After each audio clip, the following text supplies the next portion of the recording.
Good morning, Wall Street winners. It is Friday, January 31st, and what an incredible month we've had. It's hard to believe that the end of January is over.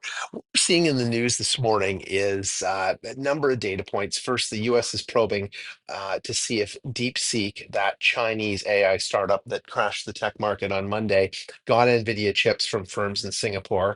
So they're looking to point fingers here instead of really focus on the material creation that's out there and the benefit of that and how to work within that.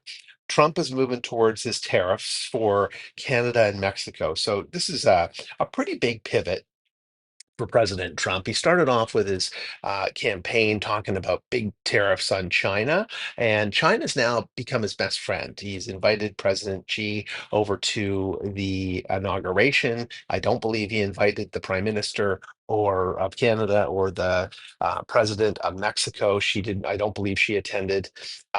Both Canada and Mexico are preparing to counter his tariffs with their tariffs.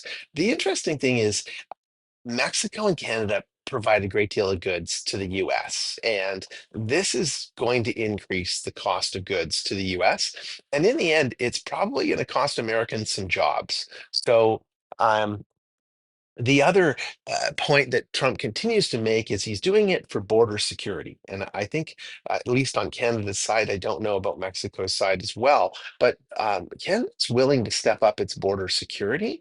But from a border security perspective, I think Mexico probably lets in more illegal immigrants because there's a lot of deportations south of the US border. But fentanyl is only coming into the US because there's a demand for it. So if the US were to focus on its problem of why there's such a demand and decreasing the demand, then the supply would be a non-issue. Ultimately, it's obviously starting in China and making its way over through Mexico.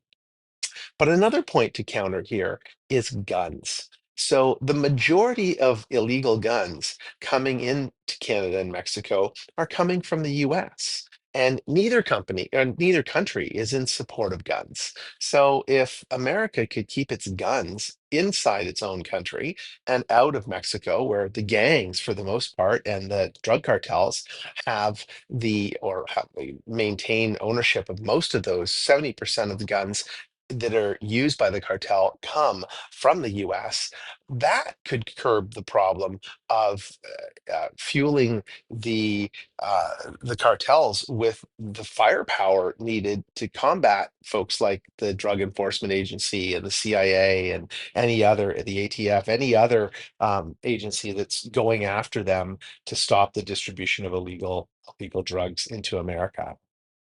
Anyway, just some thoughts there.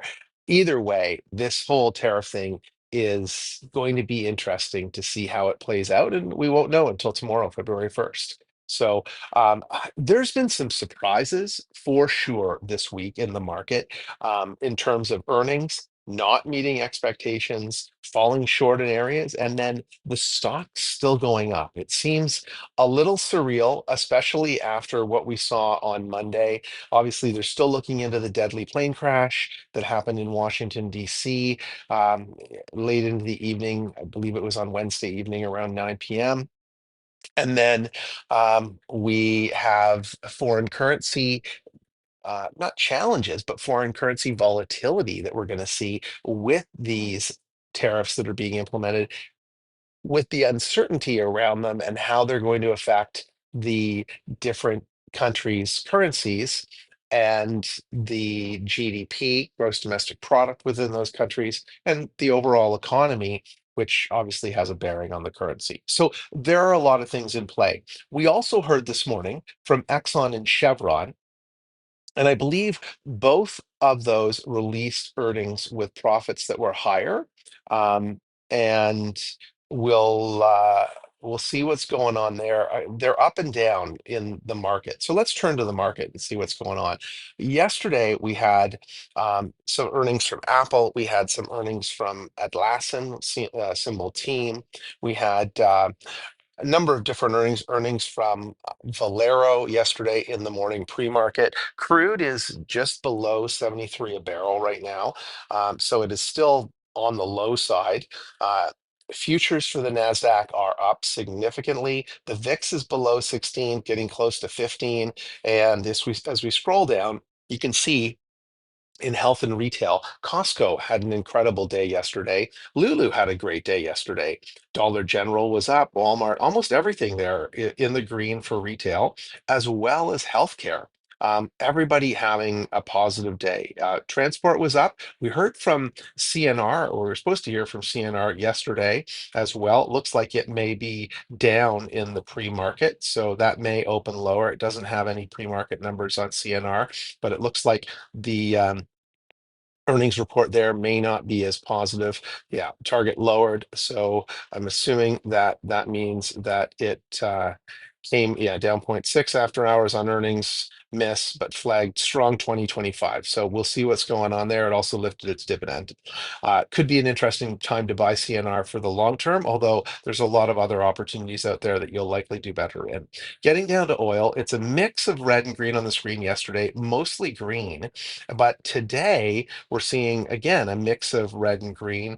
Yeah, red and green, mostly uh, red for those that announce. So you got Chevron down 213 pre-market, Exxon up 86. It was up 88 cents a few minutes ago. Valero, who announced yesterday, Thursday morning, came out with pretty decent results and they went down for the day and now they look like they're rebounding today. So it's a bit of a mixed bag in oil. We get down to tech and we're seeing a bit of a rebound from the tech sell-off on the semis on Monday, or those AI related entities on Monday. Texas Instruments, bad earnings last week, and it is back up at 85. Applied Materials is making its way back. It was up 6 yesterday. It's up a couple bucks, or $1.78 this morning. NVDL was up slightly. It was down most of the day. It came back at the close. It's off this morning, so NVIDIA must be down. Micron was up yesterday. It's down about $1 right now in the pre-market. CrowdStrike was off yesterday, down most of the day, came back. It was close to even, and it's up $3 and change this morning. Palantir up in the 81 range. They announce next week, so that will be one to watch very closely. Reddit finally has a red day yesterday. It started off positive, but then turned into the red and ended there. And it looks like it's recovering this morning. Palo Alto net up team. So Atlassian, this was an incredible earnings announcement after market close yesterday that took the stock up $52 a share from 266. This was a huge, huge win yesterday. They were expected to come in close to their first quarter results, or sorry, fourth quarter results from last year, and they blew past them. Great growth shown in Atlassian, and that sent that stock soaring. Microsoft was down yesterday into the 415s. Looks like it's making a bit of a recovery today. I do expect we'll see that back up in the 430s, 445s within probably, well, again, depending on tariffs, probably by mid-February. We've got ARM holding in the 150s. And then as we scroll down further, Qualcomm is up a couple bucks in the pre-market. IBM had a great day on earnings yesterday. Lam Research had a good day. Looks like it's up this morning as well. That was on earnings on Wednesday. Tesla had a great day, and the earnings really weren't that great. Amazon reports next week. It was down yesterday. Looks like it's coming back what it lost yesterday. Oracle came back huge yesterday.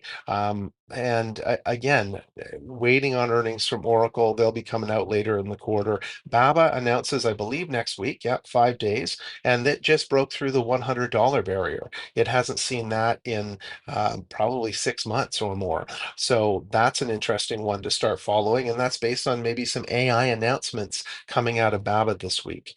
NVIDIA up yesterday, but down at the open right now, at least in the pre-market. And then Google had a great day yesterday, back up in the 202s as we called. It looks like it's up again this morning.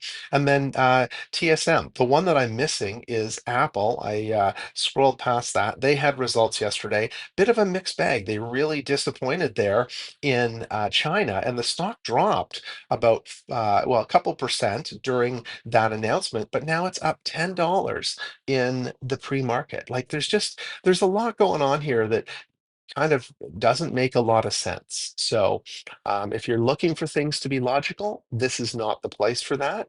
And you just have to look at what the market is, I guess, where the narrative is and where the money is flowing. And that will usually indicate whether things are going up or down. If the money's flowing in, it's going to be going up. And if the money's flowing out, it's going to be going down.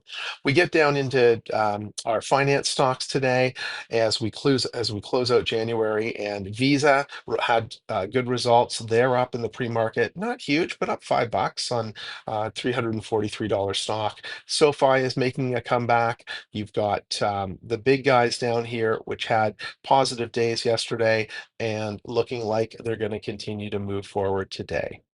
So that's where we are on the 31st. If you're liking these videos, please hit the like and subscribe button. And if there's something you'd like me to cover, let me know. I'd be happy to do that. Good luck in your